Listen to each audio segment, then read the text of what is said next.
Forget frequently asked questions. Common sense, common knowledge, or Google. How about advice from a real genius? 95% of people in any profession are good enough to be qualified and licensed. 5% go above and beyond. They become very good at what they do, but only 0.1% are real geniuses. Richard Jacobs has made it his life's mission to find them for you. He hunts down and interviews geniuses in every field: sleep science, cancer, stem cells, ketogenic diets, and more. Here come the geniuses. This is the Finding Genius Podcast with Richard Jacobs. Hello, this is Richard Jacobs with the Finding Genius Podcast. I have Mark E. Hay. He's the co-director and Regents Professor, OSC and Harry and Linda Teasley Chair at Georgia Tech in the School of Biological Sciences. And we're going to talk about marine ecology and conservation and restoration of coral reefs and areas affected by invasive species and by humankind. So, Mark, thanks for coming. Yeah, thanks for inviting me. Yeah. So, in your own words, what's your research about currently? Well, we do a lot of different things, but most of what we're focused on at present is trying to understand the biotic interactions on reefs and how those might be tweaked in small ways to cause big positive effects on reefs, as opposed to a lot of our management efforts, which are sort of Herculean and may not be having the results we want them to have. Oh, so when do we intervene? I mean, deliberately, I guess, to try to restore a reef that's in trouble. But what do you see as like the big tipping points for reefs? Where they improve or they go bad? Well, what has happened in my academic lifetime, in other words, I started working in the Caribbean in the mid to late 70s, and there was about 60% cover of live coral, and now it's between about 6 and 10%. So we've lost 80 or 90% of all the corals in the Caribbean. Jesus. We've lost half or more of everything in the Pacific up until a couple of years ago, when we lost half of what was left along the Great Barrier Reef. So it's in dramatic decline. In other words, I have 30-year-old kids, and I can't show them a Caribbean reef, a typical one of when they were born. It just doesn't really exist anymore. Wow. So it's a little like going to Colorado and there are no aspens, or coming to Georgia and there are no pines. It's fundamentally different than it was, and that has happened very rapidly. And so we're trying to find out, one, what's causing that, and there are multiple factors, and people argue, is it pollution, is it overfishing, is it global change, is it diseases? And the answer is yes. It's all of those things. But we're kind of trying to move from cataloging a demise to saying, what can we do about it that's effective? And much of that for us is focused on chemical signaling and trying to understand that. In other words, most organisms on Earth don't have either eyes or ears, and so they run from the thing next to them or eat it or mate with it based on chemical signals. And so that's sort of a instruction manual for how communities work, but we don't really understand that language very well. So we're trying to translate that language to give us more insight into especially coral reefs and how they work, and how we might tweak those interactions to have better outcomes on reef restoration efforts in many different ways. And we can get into some of the specifics in a bit. Yeah, definitely. So what's the predominance of organisms in a healthy reef, and then in the reefs that we see for the most part that have been damaged, what's left and what's gone? Yeah, so on a, I don't want to say normal, because normal's not good now. On a historically normal reef, there would be a lot of coral cover. That generates a lot of structural complexity in places for fishes and other things to hide and to move around in. It's sort of the condo builders of the reef. And then on today's reef, what has happened in large part is those corals have died or been killed by seaweeds, and the seaweeds have overgrown those areas. And so we now kind of have seaweed meadows that are complex, not nearly as complex and not nearly as structurally beneficial to other organisms as the corals were. And there's been are there seaweeds? Mm-hmm. Are they like algal blooms? An Yes. abundance of certain nutrients cause them? It's not necessary to have more nutrients. In other words, there are arguments about that, and some people argue that it is because we've nutrified areas. But in fact, since the late 1950s and early 1960s, whenever anyone put up cages on coral reefs that kept herbivores out, the fishes that eat seaweeds, then you got these seaweed blooms, even at low nutrient levels. And so overfishing of fish that eat plants is a big deal on reefs. The herbivory by these fish can be taking anywhere from a few thousand up to over 100,000 bites per meter square per day on the bottom, and eating more than 90% of the production every day. And so they're kind of little chainsaws and little lawnmowers that kept seaweeds low on the reef, allowed corals to settle, grow, and do well. What about pairing a farm fishery with a coral reef, like letting cows out into the pasture? Where you have the fish go out to the reef and feed and then come back home.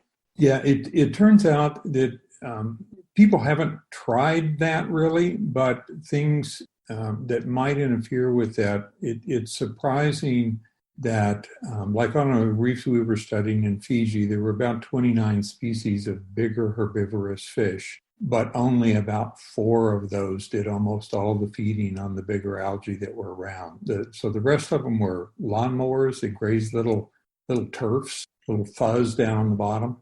And so those were all important in keeping seaweeds low on reefs when they were juveniles. But once they'd sort of escaped that juvenile stage and gotten bigger, there were only about 4 species that were really important in removing the larger algae. And unfortunately, most of those 4 species were ones people like to eat. And so, we were able to go in and tell the chiefs and stuff in the villages where we were working, you don't have to starve to keep your reefs healthy, but if you would back off on these particular species of fish, it'll help a lot in terms of eating down these competing algae, some of which make chemicals that kill corals and things as well. So some of them make what are called allelopathic chemicals, things that are sort of poisonous to other organisms, and they kind of deploy those on their surfaces. And as they brush up against corals, they can cause them to bleach and die.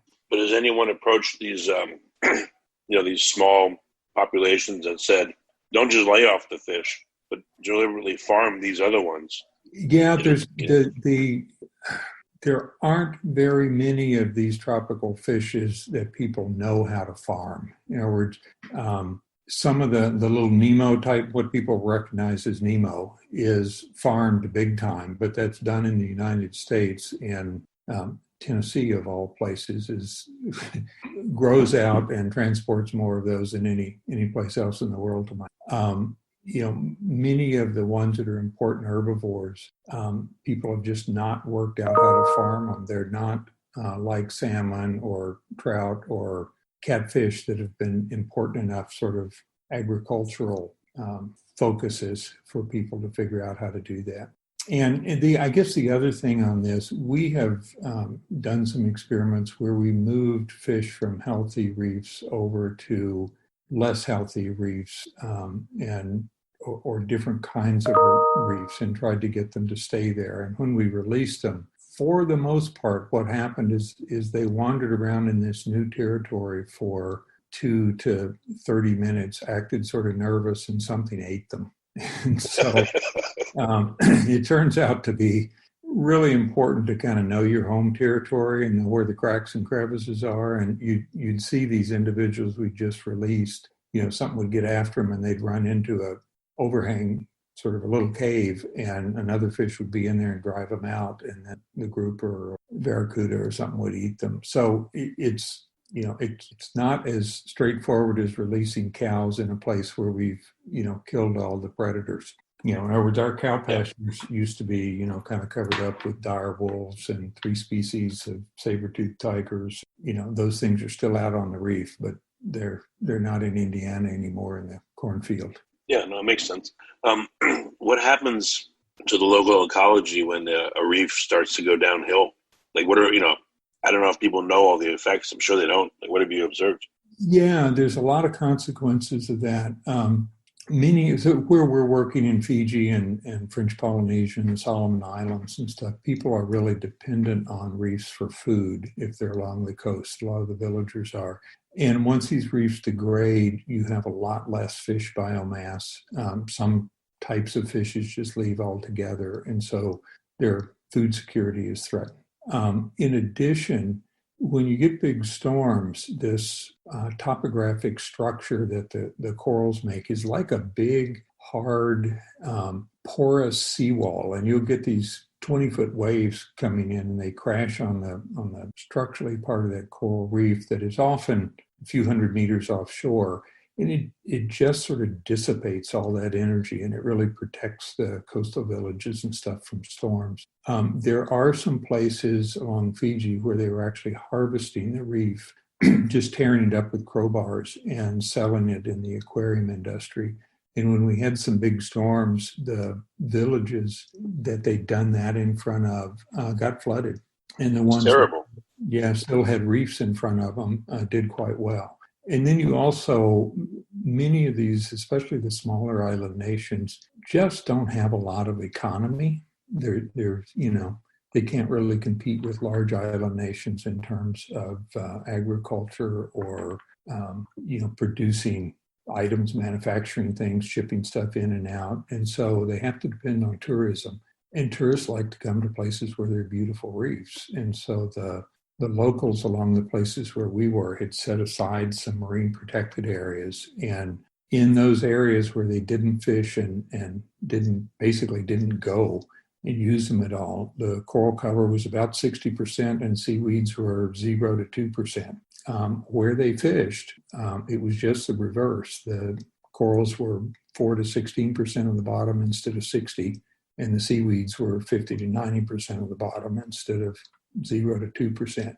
And so the villagers could, tell the people at the hotels, look, you want to come see a nice reef, pay us a few bucks and we'll lead you through our marine protected area. And it was income for the village. What about rotating? So yeah, if you ever, what is the point of no return for a reef? And instead of trying to force fish back there, and like you said, they get confused and eaten, how can you naturally build a reef back? What are some of the methods? Yeah, the area where we were working, we weren't there when all the reefs were bad along that coast where we were working, but several of the villages had made these marine protected areas and just stopped fishing about 10 years before we got there. And so in 10 to 12 years of no fishing, those reefs had recovered pretty well. The other thing, we've noticed is that once you get those nice reefs, what you can start doing, and they've just put buoys, and you kind of don't go on the left-hand side of the buoy, but you can fish on the right-hand side. You can just sort of start moving those buoys out a little bit and making it broader and broader, and the fish populations in the good reef will start eating the seaweeds along the edge of the bad reef. That's part of it. Another part is we've learned that baby fish, let me back up a second. Almost all marine species don't take care of their young. So in other words, it's not like Bambi's mom who, sort of drops her right below him in the forest and takes care and teaches her what to do. It's, you just throw eggs and sperm up in the water column, they get together or they don't. If they get together, they float around offshore for days to months and develop in the plankton. And then they come back in as these juveniles. And in Fiji, we discovered that the juvenile fishes think about this, 15 different species and 6 different groups. And so it included herbivores and things that eat invertebrates and carnivores and basically all the fish. And most of the coral babies could smell the marine protected areas and they were attracted to those. And they could smell the overfished areas and they were repelled by those. And they could even identify which species were in there. So they were, if you're a coral, they could smell species that were like them and were more attracted to that than different species. They could smell and again identify the species, the seaweeds that most commonly grow on damaged reefs, and would avoid that. ones that are uncommon and grow on both good and bad reefs, they didn't care much about. So over evolutionary time, they have really been selected to be very careful and very specific about where they settle. If you like this podcast, please click the link in the description to subscribe and review us on iTunes. And if you think about this, for corals, they come in as babies. Mom doesn't give them any help. And when they settle, they glue themselves to the bottom and they can never move again. And so that one decision is probably the most important one they ever make in their lifetime. We were shocked that the fish were distinguishing these smells and doing things, but, they have fins, they have a nose. Coral larvae are sort of these kind of bags of snot with a little bit of cilia on the outside. And the fact that they could sense and behave in response to these chemical cues was just, was amazing. I mean, we did it with 3 different species because we didn't believe it when we did it the first time. And they all did about that same thing. So that's one of the ways that we think we can help and make small tweaks is right before the recruitment season. If you get the villagers and you go out and you remove certain seaweeds and you transplant in certain corals, so remove the things that smell bad, transplant in the things that smell good, we think you can enhance the probability of the juveniles coming back in there and growing into populations that'll keep the reef healthy. What about rotating, like you'd rotate crop fields? Why not do an assessment of all your reef areas and then do a deliberate rotation, year by year? Yeah, people in the Pacific Islanders have done that over centuries, and they've had these marine protected areas that they call taboo areas. And if a chief dies, they would say, we're going to honor him, we're going to make this area taboo, and you can't fish there for the next 5 years or something. Or, there were various cultural events that would cause these things to happen. And then after that 5 years, they might go in and fish that very heavily and then set up another area that was taboo. And so it's sort of like crop rotation, but that was primarily for harvesting fish. And it works that way if you don't hit it too hard. Now, the downside of that is depending on the level of fishing, but in places in the Philippines where they had these marine protected areas and then they opened them and let people fish, in just a few days, they could deplete almost all the harvestable fish. And then it takes quite a while for those to come back. So it depends on the rate at which things grow and recover. And then it also depends on whether those reefs are so degraded that you've lost the corals that attract fish and you've replaced them with seaweeds that don't, or whether you're just removing some fish from it and the coral structure and the chemical signals and all that stays there and continues to attract baby fishes. What we saw in the Caribbean whenever we get big bleaching events and stuff is that corals would die and then it would just sort of sit there and it didn't recover much. And then you'd go a few years and you get another event and it would die some more. You just never saw much recovery. In the Pacific, we've seen places where there's a big bleaching event and 90% of the corals or even more are killed. And you go back 10 years later and sometimes it looks great. We're trying to understand, why that difference occurs. And part of it is that the Caribbean's a little unusual and that it has a very small number of species in it. And so it may just be that, there are only a few species that do some important function in the community. And if you lose one of those, the whole thing sort of falls apart. As an example, the 2 main acroporous species, elkhorn and staghorn corals in the Caribbean, created most of the structure of reefs. Now, there were only 2 species in the Caribbean of that genus. That genus has 140 to 160 species in it in the Pacific. Okay, so, you've got a lot of building blocks there and you only have a few in the Caribbean. And so that may be one of the issues is just that the higher biodiversity may make communities work better. And we've done have people been able to culture coral or farm it or grow it? Yes, you can fairly easily culture coral to a point. In other words, one of the things that we're doing now is we've discovered that if you plant out species A, species B, or species C of coral as one group, like we do cornfields. You put a whole bunch of species A out in a pile, or B or C. None of those do as well as if we mix A, B, and C together.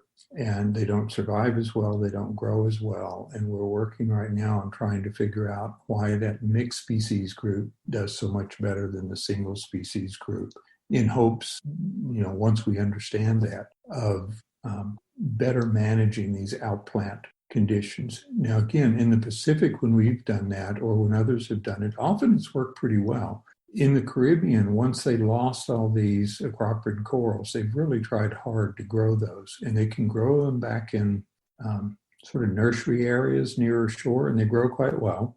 And then you move them out on the reef and transplant them where they're needed, and they seem to do okay for a few months to 2 or 3 years, and some patches of that have done okay, but many of them just start bleaching from the bottom and die. And so, if you think about it, where are you located physically? I'm in Texas, Austin, Texas. Okay.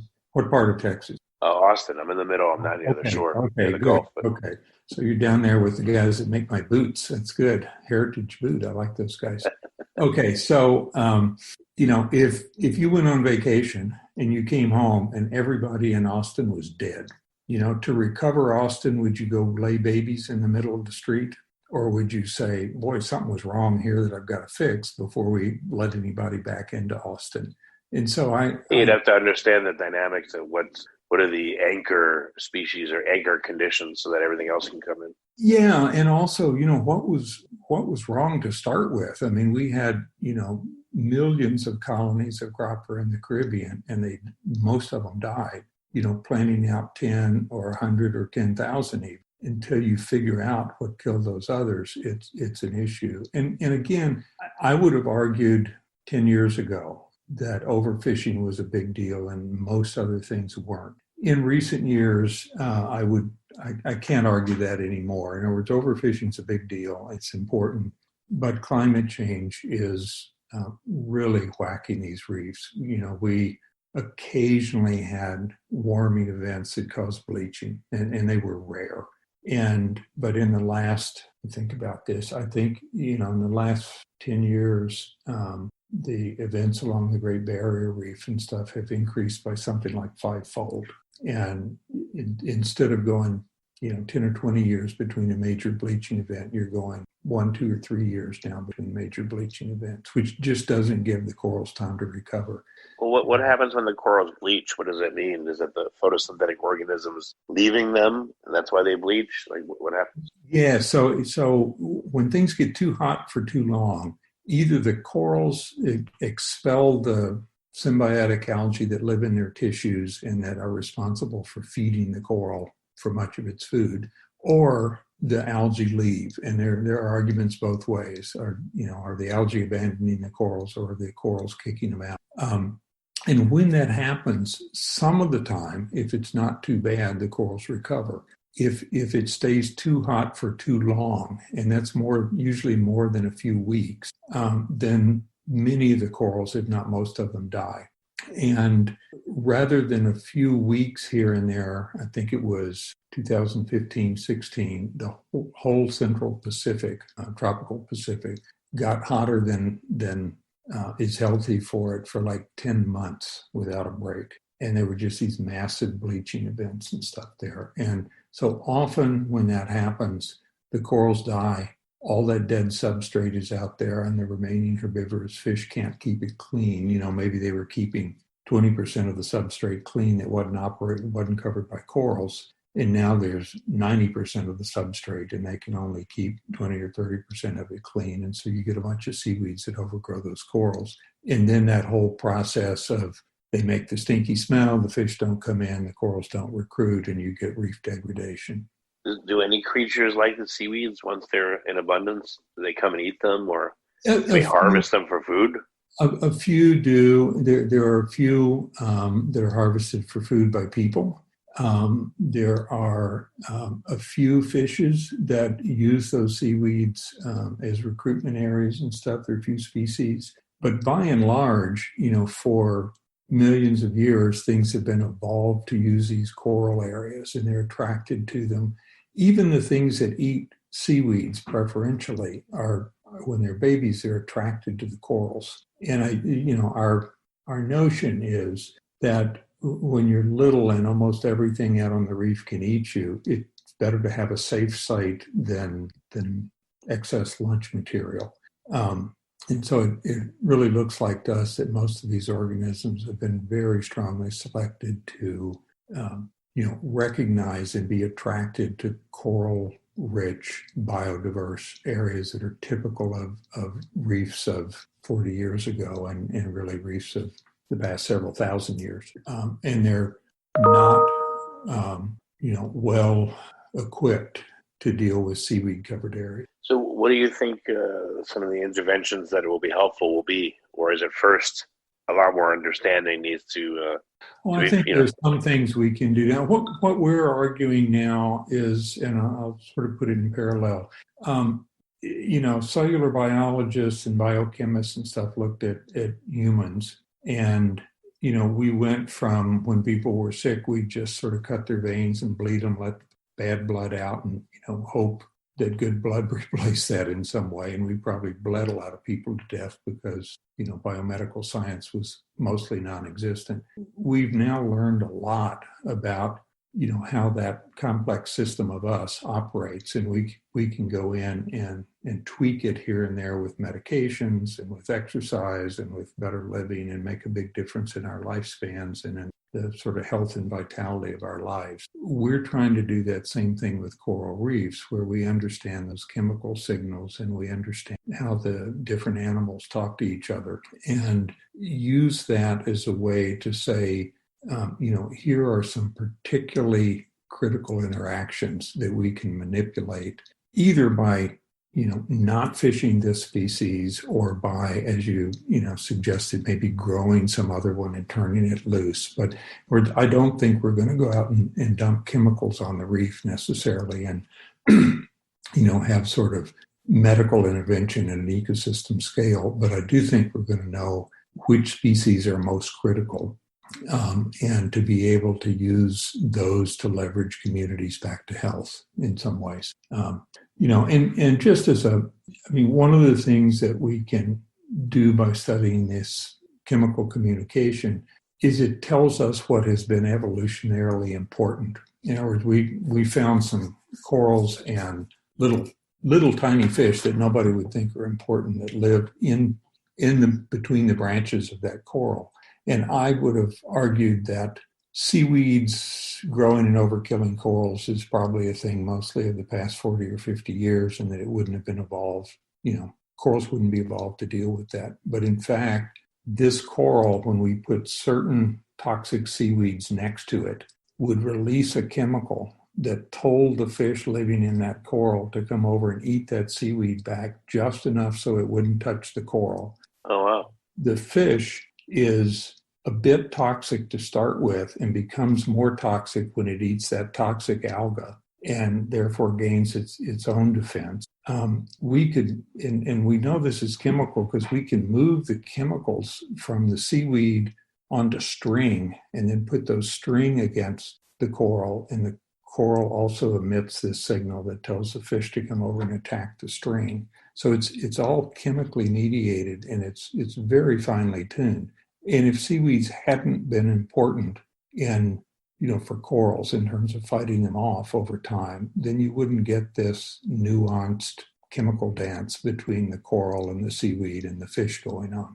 Yeah, that's really cool. There's a lot of analogs with land plants. Yeah. A certain pest will bug them and they'll emit a chemical that attracts the pest of the pest to get rid of them.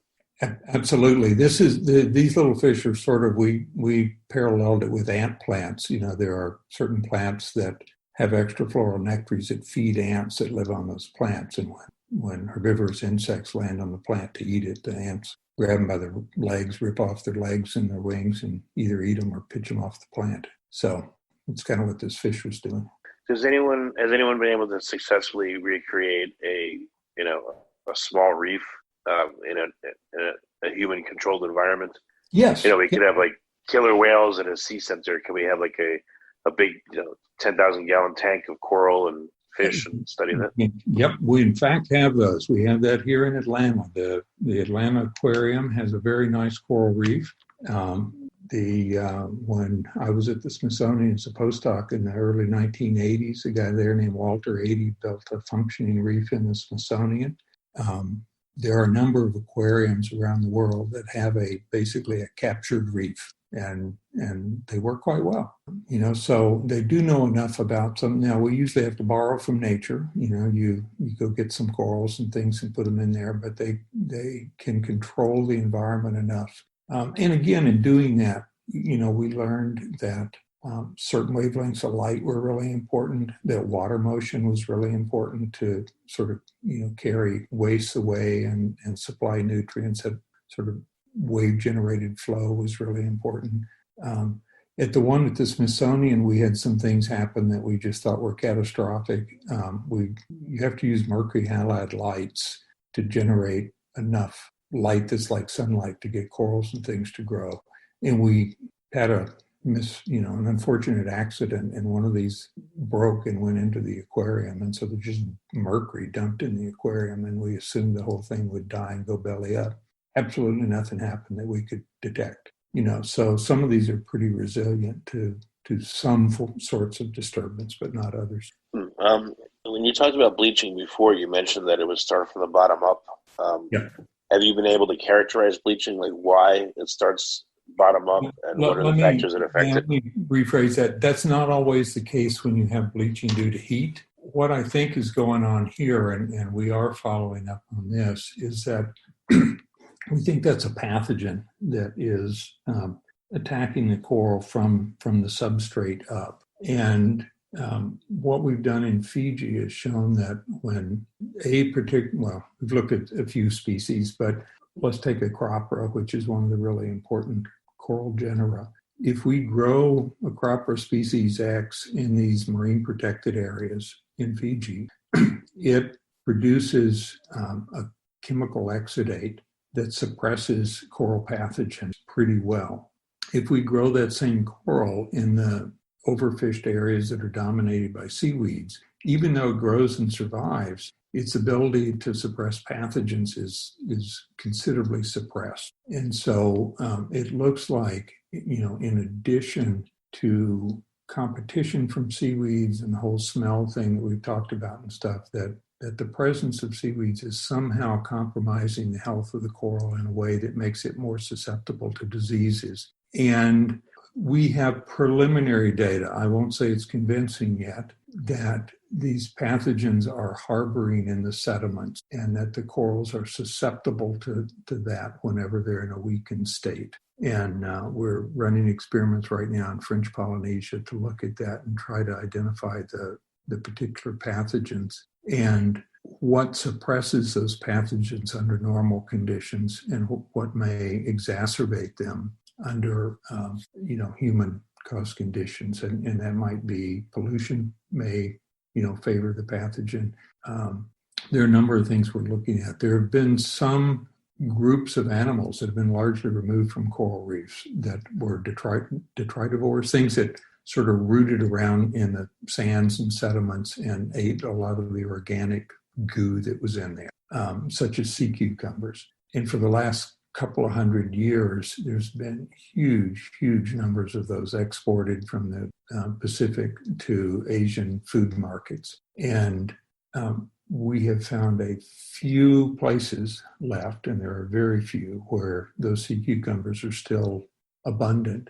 And it looks like the sediments there are harboring these pathogens at a much lower density than in areas where the sea cucumbers have been removed. Now, all of that is sort of speculative right now. In other words, we have smoking guns, if we can use that term. Since you're in Austin, we should be able to use that. But we have yet to nail down the pathogen, the specific chemistry, et cetera. But we're in the process of working really hard on it. Have you discovered, or has anyone discovered things that can be added to an existing reef to either slow its degradation or improve its lot? By added, it depends on how one defines that. I think we can add certain species by not taking them away, in some respects. So no, what I mean is like if let's say I'm fishing, over a coral area, I'm taking fish out. Can I throw something back in deliberately that will help the coral, even in a small way, even to reduce my, what I do even a little bit? At present, nothing springs to mind, but people are innovative and they're exploring things. People are, printing, 3D printing corals to put out as sort of structural substitutes for live corals and see if you can get enough fish and things coming back in to sort of get the virtuous cycle started again. What we've been stuck in is sort of a death spiral of where there's fewer fish, so there's fewer corals. Because there's fewer corals, there's fewer fish, and you sort of spiral down. We're trying to reverse that in ways, and so that it spirals back up rather than down. Trying to think of ways, we sort of think that by using some of these chemical stimulators that we might get more baby fish to colonize certain reefs and things like that. We haven't been able to actually test that yet. The place we wanted to do that in Fiji, where we had good relationships and stuff, unfortunately, sort of the culture there is changing, and it's going from being regulated by the chief in each village to being sort of regulated at a federal level. And for us to test this, we need to have the agreement of all the locals so that if things start getting better, they won't just immediately go take all the fish out and it looks like they weren't getting better. We need a test that can run for 5+ years. And so we're talking to people in French Polynesia, now about trying to erect some of those sort of larger scale tests. We know we know how to change the behavior. We're just not sure it works on a scale that matters for reefs. And I think it would, but, I'd like to see the critical test of that rather than me just waving my arms about it. Well, with climate change, the placement of reefs, do we know now that, on average, this body of water is about 1.5 degrees warmer. So if we're going to place any reefs successfully, they have to now be, 35 miles north of where they were on average. Are there like reef belts and areas where they tend to do well and areas where they tend not to? There's some of that, although, it's what's happened in the past is no guarantee on what's going to happen in the future. The things people are working on, there are, efforts to try to grow what are called super corals. You kind of look out at there's 1,000 corals out here and you have a big bleaching event and 10 of them survive and everybody else dies. Do they have did they happen to be in a microsite that didn't get as hot? Or, do they have some genetic potential that the others didn't have? And you can kind of breed for that and get hardier corals, ones that are hardier to temperature stress back out there. There are a few places around the world where coral reefs do quite well, even though it's extraordinarily hot. There are some, embayments that are kind of cut off that just kind of fry in the sun at times. And in most of those, corals are dead, but in some of them, in places, corals are thriving. So it may be that those local sites have selected for that resistance to heat and that you could, use those as source populations to plant out to other areas. There are certainly notions of what are called source sink populations because, like I said, almost all of these marine species just throw babies into the water column and they come back down somewhere else. It's management is not like when you're managing a forest. If you know how many adult deer are here and you know the reproductive rate, you can predict the number of babies next year that's going to be in this forest. For marine organisms, currents may take all the babies 1,000 miles away, and so managing for one site really doesn't work very well. And a good example is there's a lobster fishery in Bermuda, but it's too cold in Bermuda for lobsters to ever reproduce. They don't reproduce there, even though people catch them year after year after year. And the reason is that the babies are coming from Florida and Belize in the Gulf Stream and are hitting Bermuda and settling out. So you don't have to manage in Bermuda. If you overfish Florida, you may kill the lobster fishery in Bermuda. So, but people do realize some of that, and they're trying to protect those places that we call source populations, which broadcast the equivalent of seeds to other communities. And you're trying not to, put marine protected areas and things that you want to conserve in areas that are sink populations where you're reliant on babies coming in from outside in order to keep the population healthy. In other words, you wouldn't want to set up a protected area in Bermuda to protect lobsters. They're not going to make babies to export from there because it's too cold. They can live. Yeah, it's very complicated. You need to know the species of fish and where they migrate and the conditions that each coral will thrive in, et cetera, et cetera. It's a big project to understand all this. Yeah, it's a lot of moving parts, but at the same time, as ecologists, what many of us are trying to do is not understand every little nuance of every species, because that would just be overwhelming, but to get at the really critical parts of it. And over and over again, it's been shown for many communities, for lakes, for streams, for the rocky intertidal, for coral reefs, that there are few critical species, often called keystone species, that may not be very abundant, but that make the whole system sort of work. An excellent example of that are sea otters. If you go along the West Coast and you take all the biomass of everything, sea otters aren't a very big part of that biomass, but they eat a huge number of urchins. And when they're eating urchins, they're keeping those urchins from eating kelp, and you get a kelp forest. And that kelp forest makes all the structure that attracts in the other fish and the other invertebrates and the seals and the sea lions, etc. Back during the fur trade in the 1800s, early 1900s, we basically went in as humans and removed most of the sea otters from many places, and many of those converted from species-rich, productive kelp forests to these what we call urchin barrens. It was just crustose coral and algae, which are kind of like a pink paint growing on the rock, and thousands of sea urchins, and there was nothing else much there. You lost the seals, you lost the sea lions, you lost the kelp, you lost all those fish that are associated with the kelp. It was a big deal. And so, by protecting that one species, you fundamentally change, much of the community. There was probably because of overfishing of other big predators, killer whales started eating sea otters in Alaska, 30 years ago, and they ate almost all of them. And like 1,000 miles of Alaska changed from productive kelp beds into urchin barrens. So, do you think that fish and other creatures, can do long-range sensing? If I'm at a certain reef and my goal is to get to another reef, 1,000 miles away, do I have any guidance system or way to reach it? Have you seen that kind of behavior with any animals? Big fish can do some of that. There's a woman named Barbara Bach at Stanford that has radio tagged big sharks, some of the big billfish, some of the big pinniped, sea lions, seals.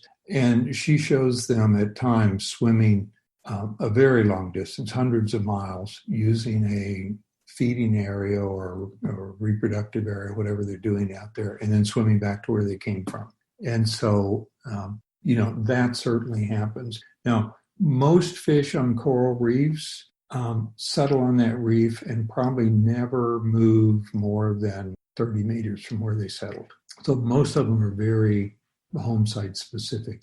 But big fish, sharks, jacks, tuna, these things travel over huge distances, and they do appear to use, light, use magnetic signals. Different ones do different things. There's been some turtle studies where a guy named Ken Lohman at UNC Chapel Hill built this sort of cage-like thing in a room where he could alter the magnetic signals, and he put baby turtles in these tubs in there and you could go in and I'm going to make this up. I don't remember the specifics, but they're all sort of swimming north and bumping their heads against the north end of the tubs they were in. And you could flip this switch, which was the equivalent of reversing the magnetic signals of the Earth as far as they were concerned. And they'd look confused for a second, and then they'd all turn around and go bump their heads against the southern end of the pool they were in. So quite clearly they were using magnetic, lines of some sort to navigate. Very good. We're just about out of time. I'm getting a better appreciation of how complex this is and how much there is to figure out. And I'm glad that, you're working on it and others. Yeah. What's the best way for people to keep tabs on your work and to find out more? Oh, I'm not very good about upgrading my website and that stuff, but to do a search on my name for papers that come out, I guess. We do things with, when we have particularly exciting results, we work with New York Times or Time or Newsweek or National Geographic or others to try to get things out to people. In other words, we do feel that it's important when we find things that you and others would find interesting to try to tell you about it, because we're using mostly your tax money to try to discover these things we want to pay back. The other thing is just check, my website, which is in Georgia Tech, just under my name. If you Googled it, it'll come up. Okay, very good. Well, Mark, it's been great to talk to you, and I learned a lot, and I appreciate you being here. Okay, well, great to talk to you, and good luck with making this into something useful. If you like this podcast, please click the link in the description to subscribe and review us on iTunes. You've been listening to the Finding Genius podcast with Richard Jacobs. If you like what you hear, be sure to review and subscribe to the Finding Genius podcast on iTunes or wherever you listen to podcasts. And want to be smarter than everybody else? Become a premium member at findinggeniuspodcast.com. This podcast is for information only. No advice of any kind is being given. Any action you take or don't take as a result of listening is your sole responsibility. Consult professionals when advice is needed.